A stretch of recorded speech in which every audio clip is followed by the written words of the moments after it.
మంచు తాకిన పూలు పార్ట్ 18 రచన మీనా కుమారి గారు. బంగారాజు గారు తాయారమ్మ సరస్వతీదేవి గారిని ఒప్పించి తమతో తీసుకెళ్లారు. ఆమె కొన్నాళ్ళు రెస్ట్లో ఉండాలి. ఇతరులకు సహాయం చేయడం, స్వార్థం లేకుండా పట్టించుకోవడము బంగారాజు గారికి కొత్త కాదు. కానీ కూతురు విషయంలో మోసం జరిగి అల్లుడు అంత పని చేశాక అతని తల్లిని సంరక్షించడం అంటే మామూలు మాటలు కాదు. చెప్పుకోవడానికి సులభంగా అనిపించిన కొన్ని విషయాలలో అన్నీ కూడా వదిలేసే ఇలాంటి విషయాలను పట్టించుకోవడం అంటే మాటలు కాదు. ఎందుకో మా కుటుంబం వల్ల మీ అమ్మాయి జీవితం కూడా పాడైపోయినా నా మీద ఎందుకు ఇంత ప్రేమ చూపిస్తున్నారు వదినా అంటున్న సరస్వతి గారి మాటలకు మీ అన్నయ్య ఇలాంటి పనులు బాగా చేస్తారు. బయట వాళ్లకు ఇక ఇంట్లో వాళ్ళను ఎలా వదిలిపెడతారు? మీరు అలా అనుకోకండి. ఎప్పటికైనా మన కుటుంబాలు ఒకటే అవుతాయి. ఎవరి తప్పు వారు తెలుసుకుని జీవన్ సంగవి ఒకటే అవుతారు. తప్పు చేయనిది ఎవరు? దిద్దుకుంటే మంచిదే కదా అన్నది తాయారమ్మ. ఆశ్చర్యంగా చూశారు సరస్వతి గారు.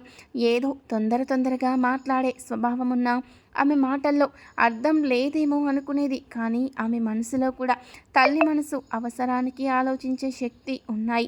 ఆడపిల్ల అంటేనే నిబంధనలో ఉండాలి అన్న భావాలు తప్ప మిగిలిన అన్ని విషయాల్లో కూడా మంచి మనస్తత్వం ఉన్నవారే. చూడు చెల్లమ్మ, ఇది పరాయి ఇల్లు అనుకోకు. నీ సొంత ఇల్లు అన్న ఇల్లు అనుకో. హాయిగా ఉండు. పిల్లల విషయాలంటావా, దానికి కాలమే నిర్ణయిస్తుంది. అందుకోసం మనకు బంధుత్వాలు పోవు అని చెప్తున్న బంగారాజు గారి మాటలకు సరస్వతి గారి మనసు కొంత శాంతించింది. కొద్ది పరిచయంతోనే ఇలా పట్టించుకుంటున్నారు. వారికి అవసరం లేకపోయినా వియ్యంకులు 27 సంవత్సరాలు కష్టపడి మగతోడు కూడా లేకుండా సమాజాన్ని ఎదుర్కొంటూ పెంచుకున్న కొడుకు ఇలా ఎలా మారిపోయాడో అర్థం కాలేదామెకు. ఆలోచనలో ఉన్న సరస్వతి గారి దగ్గరకు సమీర్ వచ్చాడు. అత్తయ్య గారు, మీరు కొన్ని విషయాల గురించి ఆలోచించకండి. ఆలోచిస్తే లాభం లేని విషయాలను ఆలోచించకపోవడం మంచిది.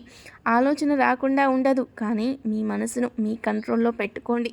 అప్పుడే మీకు చేసిన వైద్యం సక్సెస్ అవుతుంది అని చెప్పాడు సమీర్. సతీష్ వాళ్ళు ఎలా ఉన్నారు బాబు అంటూ అడిగింది కొంచెం బిడియంగానే సరస్వతి గారు. సంగవి అక్క, సతీష్ బాగానే ఉన్నారమ్మా. సంగవి అక్క మనోవేదనతో ఒక రకంగా ఉంటే హాస్పిటల్లో చూపిస్తున్నాడు సతీష్. ఇప్పుడు కొంచెం పర్వాలేదు అని చెప్పాడు. మీ గురించి సతీష్కి తెలుసు, కానీ అక్కకు తెలియదు. మానసికంగా ఆమెకంత డిస్టర్బ్గా ఉంది. అందుకే డాక్టర్ గారు చెప్పొద్దు అన్నారు. సతీష్ మాత్రం ప్రతిరోజు అడుగుతాడు మీ ఆరోగ్య విషయాలు అని చెప్పాడు సమీర్. ఏది ఏమైనా సతీష్ మనసు, సంగవి మనసును బాధ పెట్టాము. నా కొడుకు తప్పు చేస్తే ఆ తప్పులో భాగం నాకు ఉంటుంది కదూ అన్నారు సరస్వతి గారు. అలా ఎందుకు అనుకుంటున్నారు? మీరింత జ్ఞానంగా ఉన్నారు. ఎన్నో సమాజంలోని సమస్యలను ఎదుర్కొంటూ బిడ్డను అలా పెంచుకున్నారు. మీ అబ్బాయి అలా ఉండడానికి మీరు కారణం ఎలా అవుతారు? పెరిగిన తర్వాత ఎవరికి ఏ విషయాలు ఆసక్తిగా ఉంటే అదే అలవాటు చేసుకుంటారు. అందుకు కన్నవాళ్ళు బాధ్యులు ఎలా అవుతారు? మీరు ఏ విధమైన ఆలోచనలు పెట్టుకోకండి అన్నాడు సమీర్. ఈ చెడు లక్షణాలతో ఉన్న ఒక్క కొడుకు కూడా నాకు దక్కడేమో అని బాధగా ఉంది అన్నారు సరస్వతి గారు. నా ఒంటరి జీవితానికి ధైర్యం అన్నీ వాడయ్యాడు. లేకపోతే నేను ఇంతకాలం బతికేదాన్ని కాదు.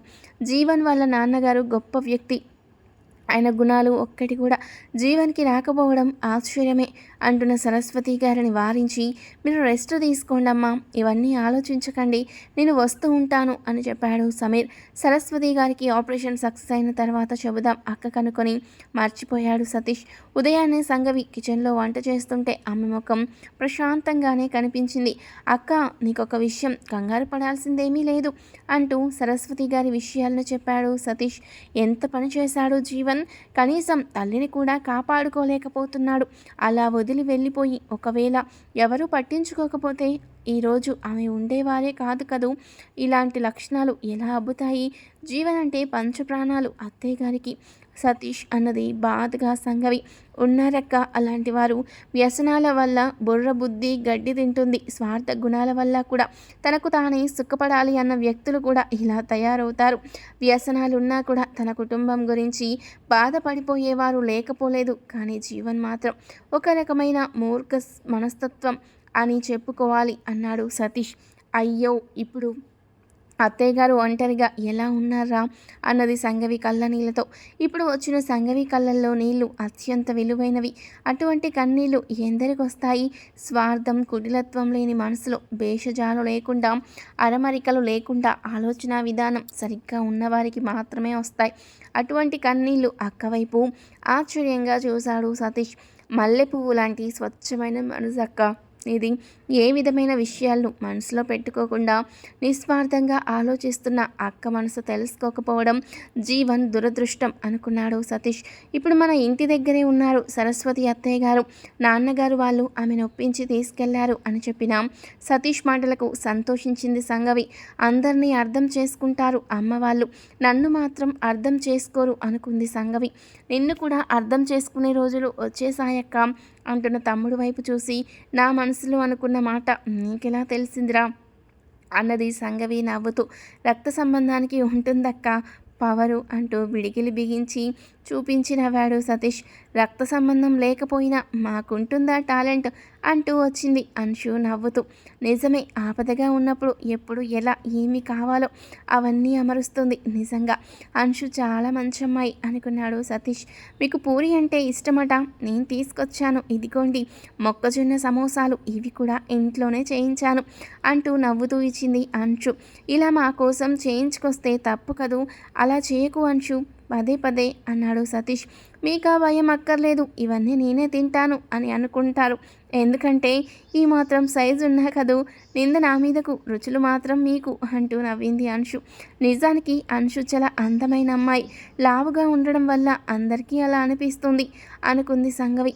ఇలా ఎందుకు అంశు, చక్కగా నీ బాడీ మీద శ్రద్ధ పెట్టి తగ్గవచ్చు కదా అన్నది సంగవి. తగ్గుదామని 4-5 రోజులు తిండి మానేస్తాను, ఇక 6వ రోజు ఓడ్చుకోలేను. ముందు రోజులు బ్యాలెన్స్ చేసినవి కూడా తినేస్తాను. మా అమ్మను భయపెట్టాలన్నా, ఎవరినైనా భయపెట్టాలన్నా తింటూ ఉంటాను. అలిగినా తింటాను, సంతోషంగా ఉన్నా తింటాను అంటున్న అంశు వైపు చిత్రంగా చూస్తున్నవాడు సతీష్. సరైన వారు చెబితే తప్పకుండా మారతావు నువ్వు, అలాంటి మనస్తత్వం ఉండకూడదు అన్నది సంగవి. ఆ మాట అన్నప్పుడు అంశు సతీష్ వైపు చూసింది. సతీష్ కూడా అప్పుడే చూశాడు అంశు వైపు. అనుకోకుండా ఒక రకమైన సిగ్గుతో నవ్విన అంశు నవ్వు గమనించాడు సతీష్. సంగవి నవ్వుతూ, ఒకసారి డాక్టర్ మానసాదేవి గారి దగ్గర అపాయింట్మెంట్ తీసుకో, పని చెప్పే మాటలకు వెంటనే బాగుపడతావు, ఇది సమస్య కాదు అని చెప్పింది సంగవి. అయ్యో, నా మనసులో మార్పు రానిదే, ఎవరు చెప్పినా మారలేని నా మనసును మార్చగలిగిన వారు చెప్పినప్పుడు మారతానేమో మరి అన్నది కొసచూపులు సతీష్ వైపు వేస్తూ. సంగవి వేసిన మినపట్టు కొబ్బరి చట్నీ తింటూ, చాలా బాగుంది టిఫిన్ అన్నది అంశు. పూరీలు సమోసాలు కూడా చాలా బాగున్నాయి అన్నారు సతీష్ సంగవి. ఒక అప్లికేషన్ ఫామ్ తీసుకొచ్చి ఫిలప్ చేయించి సంగవి సైన్ తీసుకొని జాబ్లో సంగవికి జాయినింగ్ ఆర్డర్ తీసుకురావడానికి వెళ్ళబోతోంది అంశు. అంశు, మాకు మర్యాద కాదు నీతో ఇలా చేయించుకోవడం, అక్క రాలేకపోయినా నేను వస్తాను కదూ అంటూ సతీష్ వెళ్ళాడు. కార్ తీసుకురాలేదా అంశు అన్నాడు సతీష్. తెచ్చాను, ఇక్కడ పెడుతుంటే కొందరు అబ్బాయిలు అల్లరి పెడుతున్నారు, బోండాం బోండాం అంటూ అన్నది అంశు నవ్వుతూ. అలా అంటుంటే నీకు బాధగా లేదా అన్నాడు సతీష్. నిజంగా అలాగే ఉన్నాను కదూ సతీష్, పైగా నాకు బోండాలంటే చాలా ఇష్టం అన్నది అంశు నవ్వుతూ. పిచ్చి పిల్ల, ఏదైనా కూడా జోక్గా తీసుకుంటుంది, మనసులో ఏమీ పెట్టుకోదు. సహాయం చేసే గుణం, అంత పెద్ద కోటీశ్వరుల బిడ్డ అయినా కూడా ఏమాత్రం గర్వం లేకపోవడం అంశులో గొప్ప విషయాలు అనుకున్నాడు సతీష్. ఏదో ఫోన్ వస్తే ఆగి మాట్లాడుతున్నాడు సతీష్. కారు దగ్గరికి వెళ్ళింది అంశు. హే బోండాం, నాతో వస్తే జిమ్ దగ్గరుండి చేయిస్తాను కదూ, చాలా తగ్గిపోతావంటూ ఒక రకంగా మాట్లాడుతున్నాడు ఒకడు.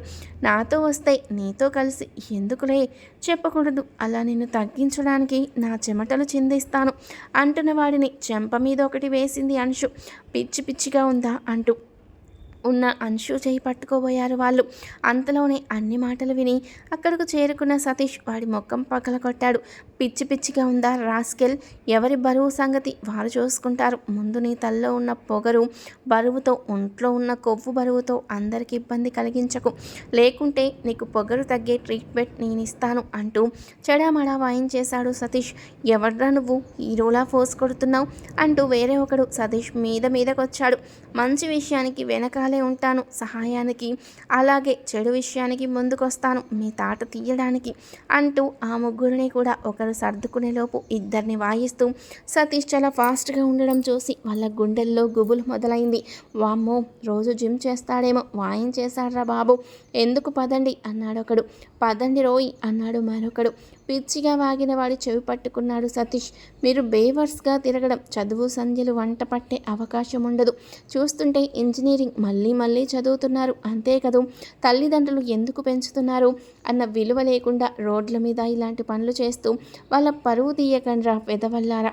మిమ్మల్ని చూస్తూ, మీరు చేసే పనులు చూస్తూ మీ పెద్దవాళ్ళని కూడా తిడతారు. కనీసం మీ తల్లిదండ్రులను ఒకరితో మాట పడనీయకండి. మీకు సరదాగా ఉందేమో కానీ నేను ఊరుకోను, నా సంగతి తెలియదు నీకు అన్నాడు సతీష్ కోపంగా. హీరోని హీరోయిన్ చూస్తున్నంత అందంగా చూస్తూ ఉన్నది అంశు. ఇంకెప్పుడు చేయనన్నా అన్నాడు ఆ అబ్బాయి.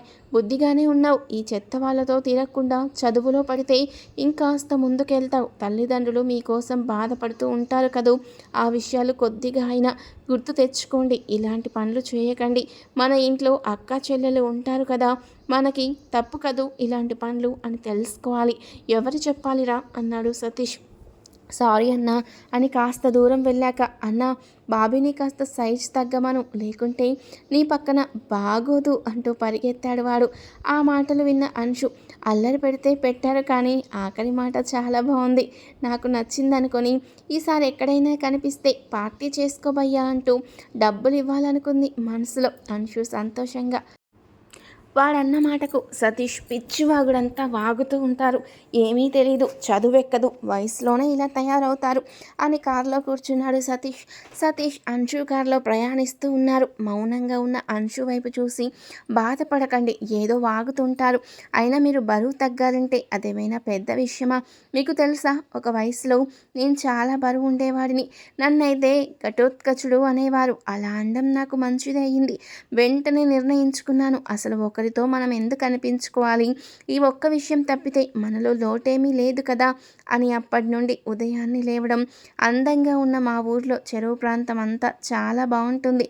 చెరువు పక్కన చక్కగా నడుచుకుంటూ పరిగెత్తుతూ కాసేపు వెళ్ళేవాడిని, అరగంట పైన చేసేవాడిని. అందుకే ఈత కూడా నేర్చుకున్నాను. అన్నిటికన్నా స్విమ్మింగ్ చేస్తే బాగా తగ్గుతారు. మీ ఇంట్లోనే స్విమ్మింగ్ పూల్ కూడా ఉంది, మీరే తలుచుకుంటే వెంటనే తగ్గిపోతారు అంటూ నవ్వాడు సతీష్. ఇంకొంచెం దిగాలుగా ముఖం పెట్టుకున్నట్లు చూసింది అంశు. సతీష్ చెప్పిన మాటలు వినాలని ఉంది. ఆ విధంగా తన కోసం శ్రద్ధ తీసుకొని కావాలని చెబుతున్న మాటలు ఎంతో సంతోషం అనిపిస్తున్నాయి. మరి చెప్తున్నాను కదా, మీరు ట్రై చేయండి. అసలు ఇదేమీ సమస్య కాదు. ఇంకోటి చెప్పనా, మంచి మనసు, ఫ్రాడ్ మైండ్ లేని వాళ్ళు తొందరగా లావైపోతారు. అందుకు తగ్గించుకోవాలి. ఎందుకంటే మంచితనం తగ్గించుకోలేం కదా, అందుకే బరువు తగ్గించుకునే తీరాలి అంటూ నవ్వేశాడు సతీష్. ఎంత చక్కగా మాట్లాడుతున్నారు, ఎప్పుడూ సీరియస్గా ఉంటారని మనసులో ఎంతో ఆనందంగా డ్యాన్సులు వేస్తూ కూడా పైకి మాత్రం ముఖం వేలాడేసుకుని నటించింది అంశు. ఇంకొన్ని మాటలు చెబుతాడని సతీష్ వైపు చూస్తూ మనసులో ఉన్న భావాలను దాచుకొని కళ్ళల్లో అమాయకత్వాన్ని ప్రదర్శించాలంటే చాలా కష్టంగా ఉంది బాబోయ్ అనుకుంది మనసులో అంశు. మీలాగా ఆలోచిస్తే ఎవ్వరూ మారరు. మీకు సినిమాలు అన్నా, డ్యాన్స్ అన్నా చాలా ఇష్టం. ఇప్పటి సూపర్ స్టార్గా వెలుగుతున్న వారు ఒకప్పుడు భారమైన బరువు ఉన్నవారే. ఇప్పుడు చూడండి, వారి వయసు కూడా తెలుసుకోవడం కష్టంగా ఉంది. మీకు డ్యాన్స్ చాలా ఇష్టం కాబట్టి ఉదయాన్నే లేచి మ్యూజిక్ పెట్టుకొని చక్కగా డ్యాన్స్ వేయండి. మినిమం 6 to 7 పాటలకు డ్యాన్స్ వేయండి. సాయంత్రం 4 గంటలకు స్విమ్మింగ్ చేయండి. 1 గంట చాలు, వెంటనే బరువు తగ్గుతారు. కొద్ది రోజుల్లోనే. మొదట్లో కాస్త నీరసంగా ఉంటుంది. డైట్ కూడా మనం ఆకలి వేయని ఫైబర్ ఫుడ్ తింటే బాగుంటుంది అని చెబుతున్న సతీష్ మాటలకు చాలా సంతోషంగా వింటూ ఉంది అంశు. తల వంచుకొని కళ్ళు తుడుచుకుంది కావాలని అంశు. అయ్యో, ఇంత చిన్న విషయానికి బాధపడకండి. నేను చెప్పినందుకు మీకేమన్నా బాధగా అనిపించిందా, లేకపోతే వాళ్ళన్న వేరే మాట కూడా మీకు బాధ కలిగించిందా? వయసులో ఉన్నవాళ్ళు ఇద్దరూ కలిసి వెళ్తూ ఉంటే అలాగే మాట్లాడతారు. ఇదివరకు పెళ్ళి కానప్పుడు మా అక్కతో నేను బయటకు వెళ్తే అలాగే అనేవాళ్ళు తెలియని వాళ్ళు. ఎందుకంటే అక్క కన్నా చిన్నవాడినైనా కూడా హైట్గా భారీగా ఉంటాను కదూ, అక్క సన్నగా స్లిమ్గా ఉంటుంది అంటున్న సతీష్ మాటలకు ఆమె ఆ విషయంలో అసలుకి ఏ బాధ లేదు అన్నది కంగారుగా. అయితే మీరు రేపటి నుంచి మొదలు పెట్టండి ఎక్సర్సైజ్ అంటూ నవ్వాడు సతీష్. అంటే మీ పక్కన అనబోతున్న అంశు మాటకు మీ కాబోయే వారి పక్కన బాగుండాలి కదూ మీరు అన్నాడు సతీష్. ఆ మాటను అలా తీసుకోండి అని చెప్పాడు సతీష్ స్వచ్ఛమైన మనసుతో. మీకు లావుగా ఉన్నవారు నచ్చరా అన్నది అంశు అమాయకంగా చూస్తూ. లావు, సన్నం, తెలుపు, నలుపు, పొట్టి, పొడవు ఇలాంటివి నాకు నచ్చవు. మంచి మనసున్న అమ్మాయిలు, మంచి మనసున్న అబ్బాయిలు అలా ఎవరైనా దొరికితే ఎవరికైనా ఆనందమే. అలా నాకు ఇష్టం అన్నాడు సతీష్. ఏం మాటలు దొరకవు, నీ అంత తెలివిగా మాట్లాడడం నాకు రాదు అనుకుంది అంశు. రవిశంకర్ ఆఫీస్ దగ్గర ఉండడంతో అక్కడికి వెళ్ళారు సతీష్, అంశు. అక్కకు ఒక అవకాశం ఇవ్వడం ఆనందంగా ఉంది సార్. డాక్టర్ గారు చెప్పడం మూలంగా ఖచ్చితంగా ఆమెకు ఏదో ఒక వ్యాపకం ఉండాలి అని అనడంతో అక్క కూడా ఉద్యోగం చేయాలనుకుంది అని చెబుతున్నాం. సతీష్ వైపు చూసి, పనిలో ఏ పొరపాటు రాకూడదు, అవకాశం ఇస్తాను కానీ దాన్ని సద్వినియోగం చేసుకోకపోతే మాత్రం నాకు విపరీతమైన కోపం వస్తుంది అన్నారు రవిశంకర్. ఏది మాట్లాడినా మంచిగా ఒక్క మాట మాట్లాడు, ఎదుటి వాళ్ళు పొగిడేలాగా ఉండదు. అన్నీ మంచి చేస్తాడు కానీ తిట్లు తింటాడు. వెర్రిబాగుల మా అన్న ఈ లోకంలో ఎలా బతుకుతాడో అనుకుంది అన్న వైపు చూసి అంశు. మీ అక్కగారికి బాగోలేదు అని నేను ఈ విధంగా తీసుకుంటున్నాను జాయినింగ్ రిపోర్టు. కానీ ఎప్పుడైనా తను వచ్చి ఆఫీస్లో రికార్డ్ ఇవ్వాల్సి ఉంటుంది. ఆరోగ్యం బాగున్న తర్వాత మీరు ఆఫీస్లోనే ఖచ్చితంగా వర్క్ చేయాల్సి ఉంటుంది. ఇంటి దగ్గరే చేస్తున్నందుకు మీకు వర్క్ మాత్రం ఎక్కువగానే ఇస్తున్నాను. అటువంటి విషయంలో ఏ సమస్య లేదు అన్నారు రవిశంకర్. అటువంటి తెలివితేటలు ఎక్కువ ఉంటాయి బాస్లకు, మాకెందుకు తెలీదు. ఎవరు ఎక్కువ పని చేస్తారో వాళ్ళతో విపరీతంగా పని చేయించుకోవడం అలవాటే. మేనేజ్మెంట్ వాళ్ళకి చేయలేని సోమరిపోతులను ఏమీ చేయలేరు అన్నది అంశు కోపంగా. ఇంతలో రవిశంకర్ గారికి ఫోన్ వచ్చింది. హా అమ్మ చెప్పండి అన్నారు రవిశంకర్. అయ్య బాబోయ్, అమ్మలాగా ఉంది అనుకొని అలాగే ఉంది అంశు. అంశుని చూడ్డానికి పెళ్లి వాళ్ళు వస్తున్నారా ఏటి, శ్రీధర్ మామయ్య వాళ్ళ? సరే సరే చెప్తాను, ఇంటికి వస్తుందిలే అని చెప్పాడు. ఇంకా ఏదో మాట్లాడి పెట్టేశాడు రవిశంకర్. ఇదిగో అల్లరి పిల్ల, నిన్ను చూడ్డానికి శ్రీధర్ మామయ్య వాళ్ళ అబ్బాయి వాళ్ళ కుటుంబం వస్తున్నారు అన్నాడు రవిశంకర్. ఇప్పుడు నేను పెళ్లి చేసుకోను అన్నది అంశు. రాహుల్కేమి బాగుంటాడుగా అన్నాడు రవిశంకర్. వాడు నన్ను అరటికాయ బజ్జీ అని చాలా హీనంగా మాట్లాడాడు. వాడొద్దు నాకు అన్నది అంశు కోపంగా. చిన్నతనంలో ఏదో అంటారు అంత మాత్రాన అని చెబుతున్న రవిశంకర్. సతీష్ నేను బయలుదేరుతున్నాను సార్ అని చెప్పాడు. ఒకే వర్క్లో మెరిట్ చూపించాలి, ఏమాత్రం పొరపాటు ఉండకూడదు. ఏదైనా తేడా వచ్చినా ఉద్యోగంలో నుండి మొహమాటం లేకుండా తీసేస్తాను అని చెప్పాడు రవిశంకర్. సతీష్ వెళ్ళిపోయాడు. రవిశంకర్ చెల్లెలను తీసుకురమ్మన్న స్వీట్స్, హాట్స్ డ్రింక్స్ కూడా తీసుకొని ఇంటికి బయలుదేరాడు. అన్నయ్య నేను పెళ్లి చేసుకోను, నాకు ఇష్టం లేదు అన్నది అంశు. ఇప్పుడు చూడలేదు కదా, పెద్దయ్యాక. చిన్నప్పుడు గొడవ పడేవారు, ఏమిటమ్మా అల్లరి అన్నాడు రవిశంకర్. రాహుల్ మంచి చదువులు చదివి పెద్ద ఉద్యోగం చేస్తున్నాడు. పైగా వారికి చాలా ఆస్తులు ఉన్నాయి. మామయ్య కొడుకు, బంధువులు మనకంతా తెలుసు, ఎందుకమ్మా వాళ్ళని బాధ పెట్టకు అంశు అన్నాడు రవిశంకర్. ఇంటికొచ్చిన సతీష్ని చూసి అంశు ఏది అన్నది సంగవి. తన ఇంటి దగ్గర ఏదో పని ఉందక్క, వెళ్ళిపోయారు, పెళ్లి చూపులని చెప్పారు రవిశంకర్ గారు అన్నాడు సతీష్. నాకెందుకో అంశుకి పెళ్లి ఇష్టం లేదేమో అనిపిస్తుంది అన్నది సంగవి. అలా ఎందుకు అంటున్నావక్క అన్నాడు సతీష్. ఏమో, ఆ అమ్మాయికి ఇష్టం లేని పెళ్లి చేసుకోదు, ఇప్పుడు పెళ్లి చేసుకోవాలన్న ఉద్దేశం కూడా ఉన్నట్టు లేదు అన్నది సంగవి. సంగవికి అంశు సతీష్ని ఇష్టపడుతుందేమో అని డౌట్గా ఉంది. అది క్లారిటీగా తెలియకుండా సతీష్కి ఆ మాట చెప్పకూడదనుకుంది సంగవి. సంగవికి వర్క్ గురించి చూపించాడు సతీష్. చాలా కష్టంగా ఉందిరా అన్నది సంగవి. వర్క్ చేస్తున్నట్లు ఇక్కడికి వచ్చి అంశు నాతో చేయించి నువ్వు కూడా నాతో చేయిస్తే 3 వర్కులు చేయలేక ముసలివాడిని అయిపోతానేమో నేను త్వరగా అన్నాడు సతీష్. అదేం కాదురా, నాకు ముందు నేర్పించి కొన్ని రోజులు అంతే, నేనే చేస్తాను ప్లీజ్ అంటూ సతీష్ హెల్ప్ తీసుకుంటూ బాగా నేర్చుకుంటానని చెప్పింది సంగవి. అంశుని రెడీ చేశారు బ్యూటీషియన్. అంశుకి ఇష్టం లేకపోయినా వాళ్ళ నాన్నగారి మాట మీద భయంతో పెళ్లి చూపులో కూర్చోడానికి సిద్ధపడింది. శ్రీధర్ వాళ్ళు దూర బంధువులే, తెలిసిన చుట్టరికమే. అందుకే అంశు విషయాన్ని అయిన వాళ్ళు చూసుకుంటారన్న ధీమా ఉన్నది తల్లిదండ్రులకు. రవిశంకర్కి చెల్లెలకు నచ్చకుండా చేయడం అనేది కరెక్ట్ కాదంటాడు. మొత్తానికి పెళ్లి చూపుల కార్యక్రమంలో అంశుని రెడీ చేశారు. అంశు, రాహుల్ ఒకరికొకరు చూసుకున్నారు. అంశు పక్కపక్క నవ్వింది. ఆశ్చర్యంగా చూశారు రాహుల్ వాళ్ళ కుటుంబం. నన్ను అరటికాయ బజ్జీ అన్నావుగా, అంత సన్నంగా ఉండే నువ్వు ఇప్పుడు ఇంత లావయ్యావుగా అంటూ నవ్వుతూ ఉంది అంశు. ఏమిటా మాటలు? భయం లేకుండా అన్నట్లు చూశారు అంశు తల్లిదండ్రులు. సాఫ్ట్వేర్ ఉద్యోగం కదూ, అందుకే కాస్త బరువు పెరిగాను అంటూ నవ్వాడు రాహుల్. అన్నయ్య కూడా ఎప్పటి నుంచో ఉద్యోగం చేస్తున్నారు, అలాగే ఉన్నారు కదా స్లిమ్గా అన్నది అంశు. నువ్వు కూడా అలాగే, అంతకన్నా ఎక్కువగానే ఉన్నావు కదూ అన్నారు శ్రీధర్ తల్లిదండ్రులు నవ్వుతూ. వీడియో చూసే ముందు ప్లీజ్ అండి ఈ వీడియోకి తప్పకుండా ఒక లైక్ చేయండి. నచ్చితే తప్పకుండా సబ్స్క్రైబ్ చేసుకోండి. నేను రాహుల్తో మాట్లాడాలని అన్నది అంశు. అంశు ఏదైనా ఉంటే నేను చెప్తాను, నువ్వేమీ మాట్లాడకు అన్నాడు. దగ్గరకు వచ్చి రవిశంకర్ అలాగే అన్నయ్య అని కూర్చుండిపోయింది అంశు. వారు భోజన కార్యక్రమాలు ముగించుకొని వెళ్ళిపోయారు. అబ్బాయి నీకు ఎందుకు నచ్చలేదు? అతనికి 3 లక్షలు జీతం వస్తుంది నెలకి, అమెరికన్ కంపెనీకి, ఇక్కడి నుంచే వర్క్ చేస్తుంటాడు.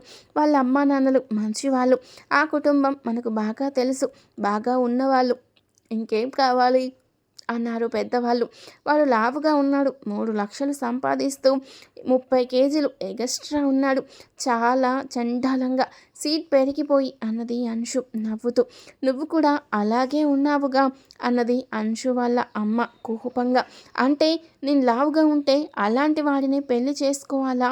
నాకంటూ ఇక ఇష్టాలు ఉండకూడదు, అందగాళ్ళు చేసుకోరా మమ్మల్ని, లావుగా ఉంటే పెళ్ళిళ్ళు కావా అంటూ మాట్లాడుతున్న అంశు మాటలకు కోపంగా ఉన్న తల్లిదండ్రులను లోపలకు పంపించాడు రవిశంకర్. తర్వాత ఏం జరిగిందనేది నెక్స్ట్ పార్ట్లో తెలుసుకుందాం. వీడియో నచ్చితే తప్పకుండా లైక్ చేసి సబ్స్క్రైబ్ చేసుకోండి. Thank you for watching.